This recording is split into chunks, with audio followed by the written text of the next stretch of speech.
ರಿಷಬ್ ಶೆಟ್ಟಿ ಅವರಂತ ಬಹಳ ಪ್ರಬುದ್ಧ ಸಿನಿಮಾ ನಿರ್ದೇಶಕರುಗಳು ಬಹಳ ಕಷ್ಟಪಟ್ಟು ಅವರು ಬಹಳ ಶ್ರಮ ವಹಿಸಿ ಸರಿಯಾಗಿ ಸಿನಿಮಾಗಳನ್ನ ಮಾಡುವಂಥವ್ರು ಬಹುಶಃ ಇನ್ನೂ ಒಂದು ಸ್ಟೆಪ್ ಮುಂದೆ ಹೋಗಿ ಇನ್ನೂ ಡೀಪರ್ ಸ್ಟೆಪ್ ಹೋಗಿ ದಯಾನಂದ್ ಕತ್ತಲ್ ಸರ್ ಇದ್ದಾರೆ, ಈ ತರದ ಹಿರಿಯರು ಅನುಭಾವಿಗಳು ಇಂಥವ್ರೆಲ್ಲರ ಜೊತೆ ಕೂತ್ಕೊಂಡು ಬಹುಶಃ Shetty sir, I hope you agree with me, ಇಂಥವ್ರೆಲ್ಲರ ಜೊತೆ ಕೂತ್ಕೊಂಡು ತಮ್ಮ ಮಾತಿಗೆ ಇದು ಆರೋಗ್ಯಕರ ಚರ್ಚೆ.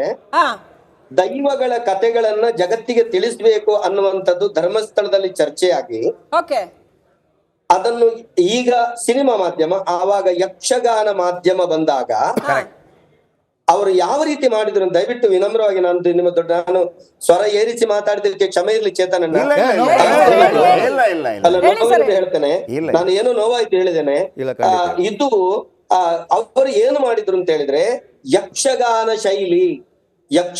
ಶೈಲಿ, ಅದೇ ಪಗಡಿ, ಅದೇ ಕಿರೀಟ, ಅದನ್ನು ದೈವ, ಅಣ್ಣಪ್ಪ ಅಂದ್ರೆ ಅನ್ನಪ್ಪ, ಕಾಳರಾಹು ಅಂದ್ರೆ ಕಾಳರಾಹು, ಕಾಳಕೆಯಿಂದ ಆ ರೀತಿ ಎಲ್ಲವನ್ನ ಪ್ರದರ್ಶನ ಮಾಡುವ ಮುಖೇನ ದೈವಾರಾಧನೆಯ ಕಥೆಯನ್ನ ಜಗತ್ತಿಗೆ ತೋರಿಸುವ ಕೆಲಸ ಮಾಡಿದ್ದಾರೆ. ಮೊದಲನೇದು, ಈ ದೈವಾರಾಧನೆ ಕೆಲಸವನ್ನ ನೇಮವನ್ನೇ ತೋರಿಸ್ಬೇಕು ಅನ್ನುವಂತ, ದಯವಿಟ್ಟು ನಾನು ಈ ಶಬ್ದವನ್ನ ಬಳಕೆ ಮಾಡ್ತೇನೆ, ತಪ್ಪು ತಿಳ್ಕೊಳ್ಳಬೇಡಿ.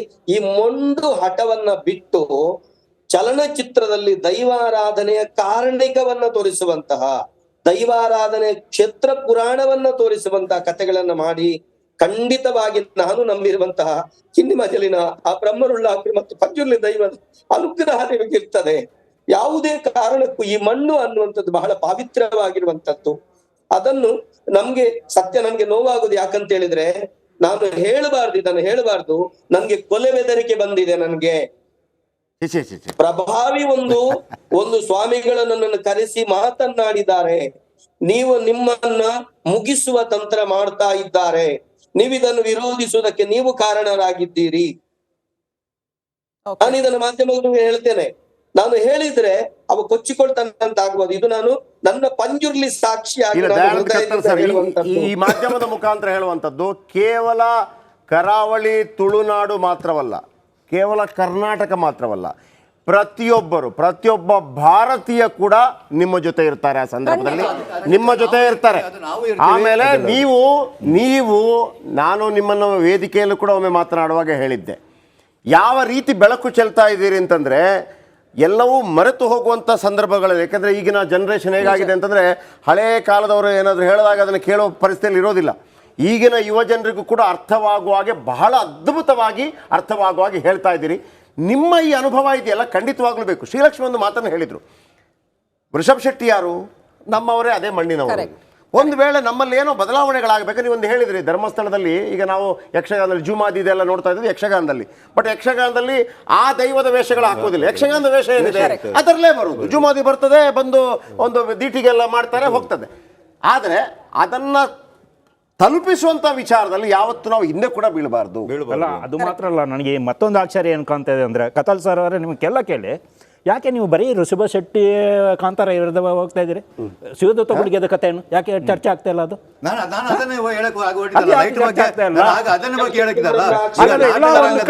ಎಲ್ಲ ಒಂದು ಕಡೆ ನನಗೆ ಯಾಕೆ ಒಂದು ಸ್ವಲ್ಪ ಇದು ಬರ್ತಾ ಇದೆ, ಡೌಟ್ ಬರ್ತಾ ಇದೆ. ಶಿವದೂತ ಗುಳಿಗೆ ವಿಚಾರದಲ್ಲಿ ಯಾಕೆ ಚರ್ಚೆ ಮಾಡ್ತಾ ಇಲ್ಲ ನೀವು? ಟೋಟಲಿ ಅದು ಕಲಾವಿದ್ರು. ಈಗ ಮೇಜರ್ ನಾವು ಹೇಳುದು ಕಲಾವಿದ್ರು, ನೀವು ಅದನ್ನ ವರ್ಗ ಆಗಿ ತೋರಿಸಿ. ನಮಗೆ ಅದು ವರ್ಗ ಅಲ್ಲ, ನಾಟಕ ಆಗ್ಲಿ. ಯಾಕಂದ್ರೆ ನಾನು ನಾಟಕ ರಂಗದಿಂದ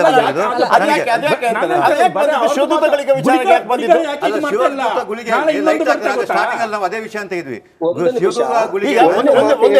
ಈಗ ವಿಜಯ್ ಕುಮಾರ್ ಕೋಡಿಯಲ್ ಕೂಡ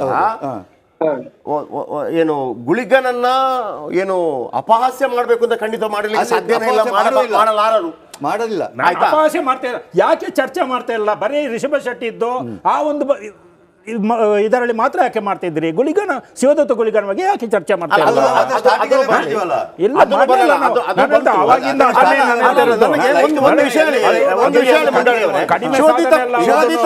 ಶಿವದೂತ ಗುಳಿಗೆಯ ಬಗ್ಗೆ ಬಂದಂತ ಆಕ್ಷೇಪಗಳೇನು? ಶಿವದೂತ ಗುಳಿಗದಲ್ಲಿ ಅವರು LED ಲೈಟ್ ಅನ್ನ ಬಳಸಿದ್ದಾರೆ ಅನ್ನುವಂಥದ್ದು. ಎಲ್ಲಿ ಲೈಟ್ಗಳನ್ನ ಬಳಸ್ಕೊಂಡು ಅವರು ಕುಣಿಸಿದ್ದಾರೆ ಅಂತ. ನಾನು ಹೇಳೋದು ಜನಗಳ ಒಳಗಡೆ ಒಂದು ವೈಭವ ಪರಿಸೋಕೆ ನಾಟಕ ರಂಗ ಆಗಲಿ ಸಿನಿಮಾ ರಂಗ ಆಗಲಿ ಒಂದು ಮಾಡುತ್ತೆ ಅದನ್ನು. ಒಂದು ವೇಳೆ ಅದರಲ್ಲಿ ಕೂಡ ಅವರು ದೈವದ ಮೇಲೆ ಅಥವಾ ಗುಲಿಗನ ಮೇಲೆ ಮಾಡಿಲ್ಲ ಅವರು ಅದನ್ನು, ಬಟ್ ಇವರು ನೋಡೋದನ್ನು ಹೇಳಿದ್ದಾರೆ. ಈಗ ಒಂದು ವೇಳೆ ಆ ಥರ ಮಾಡಿದ್ರು ಅಂತಂದ್ರೆ ಅದರಲ್ಲಿ ಭಯನೇ ಹುಟ್ಟಿಸ್ತಾರೆ ಹೊರತು ತಪ್ಪು ಹೇಳಿದಲ್ಲ. ಈಗ ನನಗೆ ಲೈಟ್ ಬಗ್ಗೆ ಅವ್ರು ಕಂಪ್ನಿಷನ್ ಮಾಡ್ತಾರೆ ಅಂತಂದ್ರೆ ನಾಳೆ ಫೋಕಸ್ ಲೈಟ್ ಬೇಡ ನಾಟಕಕ್ಕೆ ಅಂತಂದ್ರೆ ಆ ಚೌಕಟ್ಟು ಅವ್ರು ಯಾರು ಕೊಡ್ತಾರೆ? ಚೇತನ್ ಸರ್ ನೋ ಹಾಗಲ್ಲ ಪಾಪ. ನೋಡಿ ನೀವು ಅವ್ರು ದಯಾನಂದ್ ಕತ್ತಲ್ ಸರ್ ಅವ್ರು ಮಾತನಾಡ್ತಾ ಇರುವಂತಹ ಇಂಟೆನ್ಸಿಟಿ ಇದೆಯಲ್ಲ, ಹೃದಯದಿಂದ ಮಾತಾಡ್ತಾ ಇದ್ದಾರೆ ಅವರು. ಅಂದ್ರೆ ಅವರಿಗೆ ಈ ದೈವ ಅಂತ ಹೇಳುವಂಥದ್ದು ನಮಗೆ ನಿಮಗೆ ಅಥವಾ ಬೇರೆ ಯಾರಿಗೂ ಒಂದು ಕಲೆಯೋ ಅಥವಾ ಒಂದು ನೋಟವೋ ಒಂದು ದರ್ಶನ ಕೇವಲ ಅಷ್ಟೇ ಅಲ್ಲ. ನಾವು ಕೂಡ ಅದನ್ನ ಹೇಳ್ತಿಲ್ಲ, ನಾವು ಅದನ್ನ ಈಗ ಕತ್ತಲ್ ಸರ್ ಹೇಳಿದ ಅಷ್ಟಕ್ಕೂ ನಮ್ದು ಸರಿ ಇದೆ. ಈಗ ಆರಾಧನೆ ಆದಾಗ ಕ್ಷೇತ್ರದಲ್ಲಿ ಆರಾಧನೆ ಆದಾಗ ಇಂಚಿಂಚು ಕೂಡ ನಾವು ಮಾಡಬೇಕು. ದಯಾನಂದ ಕತ್ತಲ್ ಸರ್ ಅವರು ಹೇಳಿದ ರೀತಿಯಲ್ಲೇ ಆಗಬೇಕು, ಅದು ಹಂಗೆ ಬೇಕು. ಕಳದಲ್ಲಿ ಏನಾಗುತ್ತೆ, ಒಂದು ಹೆಚ್ಚು ಕಡಿಮೆ ಆದ್ರೂ ಕೂಡ ಒಂದು ವೇಳೆ ದಯಾನಂದ ಕತ್ತಲ್ ಸರ್ ಇದ್ದಾರೆ, ಕತ್ತಲ್ ಸರ್ ಅಲ್ಲೇ ನಿರ್ಧಾರ ಅಷ್ಟೇ ಸರ್. ಸಿನಿಮಾಕ್ಕೆ ಕತ್ತಲ್ ಸರ್ ಹತ್ರ ಚರ್ಚೆ ಮಾಡಿದೀನಿ, ಇಲ್ಲಿ ಬರಬೇಕಾದ್ರೂ ಕೂಡ ಚರ್ಚೆ ಮಾಡ್ಕೊಂಡೆ ನಾವು ಬಂದ್ವಿ ಸರ್. ನೀವು 2-3 ಜನ ಮಾತಾಡಿದ ಯಾಕೆ ಶಿವದೂತ ಗುಳಿಗೆ ಒಂದು ಮಾತ್ರ ಅಲ್ಲ, ಪಿಕ್ಚರ್ ಅದಕ್ಕಿಂತ ಬೇರೆ ಸುಮಾರು ಬಂದಿದೆ. ಎಷ್ಟು ಪಿಕ್ಚರ್ಗಳು ಬಂದಿದೆ? ನಂದು ಬಂದಿದೆ ಸರ್, ಗಗ್ಗರ ಬಂದಿದೆ, ಮದಿಪು ಬಂದಿದೆ ಸರ್. 9 ನ್ಯಾಷನಲ್ ಬಂದಿರುವ ಎಲ್ಲಾ ಸಿನಿಮಾಗಳು ಬಗ್ಗೆನೇ ಬಂದಿದೆ. ಕಲ್ಲುಷ್ಟಿ ಎಲ್ಲಿಂದಲೋ ಶುರು ಮಾಡಿ ಎಲ್ಲಿಗೋ ಹೋಗಿ ಅದು ಏನೋ ಆಗಿದೆ. ಅದರ ಬಗ್ಗೆ ನನಗೊಂದು ಪ್ರಶ್ನೆ, ನನಗೊಂದು ಮೂಲಭೂತವಾದ ಒಂದು ಪ್ರಶ್ನೆ ಇದೆ. ಈಗ ನಮ್ಮಲ್ಲಿ ಇದಿರ್ತಾರೆ ಅಂತ ದೇವನ ಕರ್ಕೊಂಡು ಹೋಗುವಾಗ ಜೀಟಿಗೆ ಇಟ್ಕೊಂಡು ಹೋಗ್ತಾರೆ. ಆಮೇಲೆ ಕಾಡ ತೊಪ್ಪು ತೋಡ ನೀರು, ಕಾಡ ತೊಪ್ಪು ತೋಡ ನೀರು ಅದರಲ್ಲಿ ಸಾಕು ಅಂತ, ಆಮೇಲೆ ಕೇಪಳ ಹೂಗಳು. ಇತ್ತೀಚೆಗೆ ಒಂದು ಏನು ಬಂತು ಅಂತಂದ್ರೆ ನೋಡಿ, ಆ ಸಂದರ್ಭದಲ್ಲಿ ನಾವು ದೈವಾರಾಧನೆ ಮಾಡ್ತಾ ಇದ್ದ ಸಂದರ್ಭದಲ್ಲಿ ನಮ್ಮ ಇತಿಮಿತಿಗಳಿದೆ ಅಷ್ಟೇ, ಎಲೆಕ್ಟ್ರಿಸಿಟಿ ಇರಲಿಲ್ಲ. ಈಗ ಕೆಲವರು ಹೇಳ್ತಾರೆ ಟ್ಯೂಬ್ಲೈಟ್ ಹಾಕಬಾರ್ದು, ಮತ್ತೊಂದು ಹಾಕಬಾರ್ದು, ಆದರೆ ಡಕ್ಕೆ ಬಲಿಯಲ್ಲಿ ಈಗಲೂ ಕೂಡ ಯಾವುದೋ ಅದನ್ನು ಮಾಡೋದಿಲ್ಲ, ಅದೇ ರೀತಿ ಮಾಡ್ಕೊಂಡು ಹೋಗ್ತಾರೆ. ಈಗ ಮಲ್ಲಿಗೆ ಹೂ ಹಾಕಿದಾಗಲೂ ಹೇಳ್ತಾರೆ ಮಲ್ಲಿಗೆ ಹೂ ಯಾಕೆ ಹಾಕ್ತೀರಿ ಅಂತ. ಮಲ್ಲಿಗೆ ಹೂ ಈಗ ಸಿಗ್ತಾ ಇದೆ ಹಾಗಾಗಿ ಹಾಕ್ತೀವಿ ಅಂತೇಳಿ. ಆಮೇಲೆ ನಮ್ಮ ಸನಾತನ ಹಿಂದೂ ಧರ್ಮದ ವಿಶೇಷತೆ ಏನಪ್ಪಾ ಅಂತಂದ್ರೆ ನಿರಂತರ ಸುಧಾರಣೆಗಳು, ಬದಲಾವಣೆ ಜಗದ ನಿಯಮ ಅಂತ ಕೃಷ್ಣ ಹೇಳಿದಾಗ ಅದು ಎಲ್ಲದಕ್ಕೂ ಆಗ್ತದೆ. ನಮಗೇನು ಮೊದಲೆಲ್ಲ ಚಿನ್ನದ್ದೋ ಮತ್ತೊಂದು ಉಡುಗೊರೆಗಳು ದೈವಗಳಿಗಿರಲಿಲ್ಲ, ಈಗ ಎಲ್ಲ ಮಾಡಿದ್ದಾರೆ. ನೀವು ಅದನ್ನೇ ಹೇಳಿದ್ರು, ನಾವು ಸುಧಾರಣೆ ಮಾಡೋಕ್ಕೋಗಿ ಎಲ್ಲಿ ತನಕ ಆಗಿದೆ ಅಂದ್ರೆ ಮುಂಚೆಲ್ಲ ಒಳಿದು ಅಣಿತು ಎತ್ತಿ ಕುಣಿತಾ ಇದ್ದ, ಇವಾಗ ಅದಕ್ಕೆ ಚಿನ್ನ ಬಂಗಾರ ಎತ್ತೋಕೆ ಆಗ್ತಾ ಇಲ್ಲ ರೀ. ಕೊನೆಗೆ ಅವ್ನ ಮುಖ ನೋಡಕ್ ಆಗ್ತಾ ಇಲ್ಲ ಪಾಪ. ಇದರ ಉದ್ದೇಶ ಏನು ಅಂತ ನಾನು ಚರ್ಚೆಗೆ ಬರುವಾಗ ದಯಾನಂದ್ ಸರ್ ಹತ್ರ ಒಂದು ಇಂಪಾರ್ಟೆಂಟ್ ಪ್ರಶ್ನೆ ಕೇಳಬೇಕು. ದಯಾನಂದ್ ಸರ್, ಇದ್ರಲ್ಲಿ ಈಗ ಹಿಂದೆ ಹೇಗಿತ್ತು ಈಗ ಹೇಗೆ ಬದಲಾವಣೆ ಆಗ್ತಾ ಇದೆ, ಸುಧಾರಣೆ ಎಲ್ಲ ಸರಿ, ಬೇಕು ಬೇಡವೇ ಬೇಡ ಅಂತ ನಾನು ಹೇಳೋದಿಲ್ಲ. ಆದರೆ ಎಲ್ಲೋ ಒಂದ್ ಕಡೆ ಇದೆಲ್ಲವೂ ಒಂದು ಶಕ್ತಿಯ ವಿಚಾರ ಆಗಿರೋದ್ರಿಂದ, ಮನುಷ್ಯತ್ವದ ಲಿಮಿಟೇಷನ್ಗಳನ್ನ ಮೀರಿದ ವಿಚಾರ ಆಗಿರೋದ್ರಿಂದ ಇದನ್ನ ಎಷ್ಟರ ಮಟ್ಟಿಗೆ ಎಲ್ಲಿ ನಾವು ಸ್ಟಾಪ್ ಮಾಡಬೇಕು, ಎಷ್ಟರ ಮಟ್ಟಿಗೆ ಇದು ಹೊಸತನವನ್ನು ಒಪ್ಕೋಬೇಕು, ಎಷ್ಟರ ಮಟ್ಟಿಗೆ ಬೇಡ, ಮತ್ತೆ ಹ್ಯಾಕ್ ಪ್ರೊಟೆಕ್ಟ್ ಮಾಡ್ತೀರಿ ಸರ್ ಮುಂದಿನ ದಿನಗಳಲ್ಲಿ? ದೊಡ್ಡ ಚಾಲೆಂಜ್ ಇದು, ಇಡೀ ತುಳು ತವಳವ ಸಮುದಾಯಕ್ಕೆ ದೊಡ್ಡ ಚಾಲೆಂಜ್ ಇದು. ಹೇಗೆ ಪ್ರೊಟೆಕ್ಟ್ ಮಾಡ್ತೀರಿ? ಹಂಗಂತ ಬಿಡಕ್ಕೂ ಆಗಲ್ಲ ಅಲ್ವೇ? ಈಗ ಮಹಾನ್ ಕಲಾವಿದ್ರು, ಒಳ್ಳೊಳ್ಳೆ ಕಲಾವಿದ್ರನ್ನ ಬಿಡಕ್ಕೂ ಆಗಲ್ಲ, ಏನ್ ಮಾಡ್ತೀರಿ? ಒಂದು ನಾನು ಹೇಳುವಂತಹದ್ದು, ಇದು ವಿನಮ್ರ ವಿನಂತಿ ಅಷ್ಟೇ. ಸುಂದರಣ್ಣ ಹೇಳಿದಾಗೆ ಏನು ಅಂತ ಹೇಳಿದ್ರೆ, ಶಿವದೂತ ಗುಳಿಗೆಯಲ್ಲಿ ಯಾಕೆ ಮಾತಾಡ್ಲಿಲ್ಲ, ಇದಕ್ಕೆ ಯಾಕೆ ಮಾತಾಡಿದಿರಿ?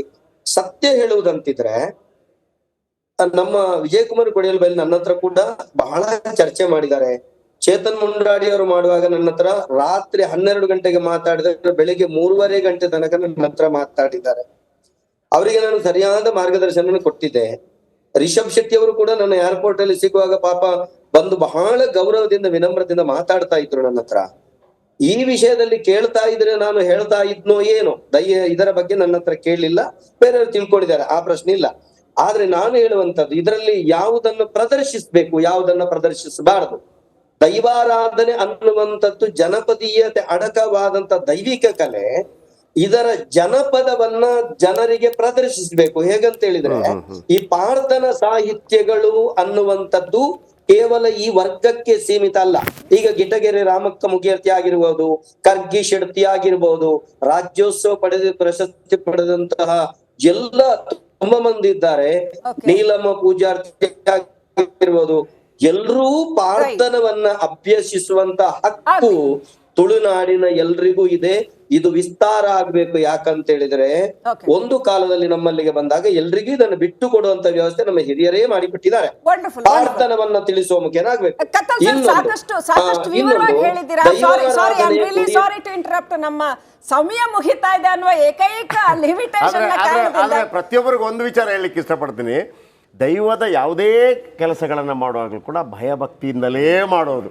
ಆತ ಎಷ್ಟೇ ನಾಸ್ತಿಕ ಆಗಿರ್ಲಿ ಮತ್ತೊಂದಾಗಿರ್ಲಿ ಏನು ರೈಗಳೇ ಎಂತವನಾದ್ರೂ ದೇವರುಗಳ ವಿಚಾರ ಬಂದಾಗ ಸ್ವಾಮಿ ಅಂತ ಹೇಳಿ ಅವನು ಏನೇ ನಿಜವಾಗ್ಲೂ. ಆದ್ರೆ ಭಯ ಮಾತ್ರ ಸಾಕಾಗೋದಿಲ್ಲ, ಇದನ್ನೆಲ್ಲ ಕಾಪಾಡ್ಕೊಳ್ಳೋದಕ್ಕೆ ಶ್ರದ್ಧೆ ಕೂಡ ಮುಖ್ಯ ಅಂತ. ಭಯ ಭಕ್ತಿ ಭಯ ಭಕ್ತಿ ಮತ್ತು ಶ್ರದ್ಧೆ ಇದನ್ನ ಎಷ್ಟು ನಾವು ಜತನವಾಗಿ ಕಾಪಾಡ್ಕೋತೀವಿ ಅಂತ. ಒಂದೇ ಒಂದು ಮಾತು ಕೊನೆಯದಾಗಿ ವೀಕ್ಷಕರೇ, ಈ ನಮ್ಮ 4 ಜನ ಗೆಸ್ಟ್ಗಳಿಗೆ ನಾವು ಥ್ಯಾಂಕ್ ಯು ಹೇಳ್ತಾ ಒಂದೇ ಒಂದು ಮಾತು ಏನು ಅಂತಂದ್ರೆ, ಕೊನೆಯದಾಗಿ ರಿಪಬ್ಲಿಕ್ ಕನ್ನಡ ಈ ನಾಡಿನ ಸಂಸ್ಕೃತಿಯನ್ನ ರಕ್ಷಣೆ ಮಾಡೋದಕ್ಕೆ ಕಂಕಣಬದ್ಧವಾಗಿ ನಿಂತಿದೆ. ಹಾಗಂತ ಕಲೆಯ ಅಭಿವ್ಯಕ್ತಿ ಕೂಡ ಆಗಬೇಕು. ಅದು ಋಷಭ್ ಶೆಟ್ಟಿ ಅಂತವ್ರು ಇರಲಿ ಅಥವಾ ಯಾವುದೇ ಮಹಾನ್ ಕಲಾವಿದರಿರಲಿ, ಒಳ್ಳೆಯ ಕಲೆಯ ಅಭಿವ್ಯಕ್ತಿಗೆ ಯಾವತ್ತೂ ಬೆಂಬಲ ಇದೆ.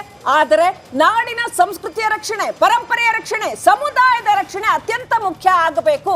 ಅಂತ ಸಂದರ್ಭದಲ್ಲಿ ನಮಗೆ ಕತ್ತಲ್ ಸರ್ ಕೂಡ ಇದ್ದಾರೆ ಅನ್ನೋದು ನಮಗೆ ಮಾರ್ಗದರ್ಶನ ಬೇಕು ಅಂತ ಇದರೊಂದಿಗೆ ಈ ಕಾರ್ಯಕ್ರಮ ಮುಗಿಸ್ತಾ ಇದ್ವಿ. ನೋಡ್ತಾ ಇರಿ ರಿಪಬ್ಲಿಕ್ ಕನ್ನಡ, ಇದು ನಿಮ್ಮ ಧ್ವನಿ.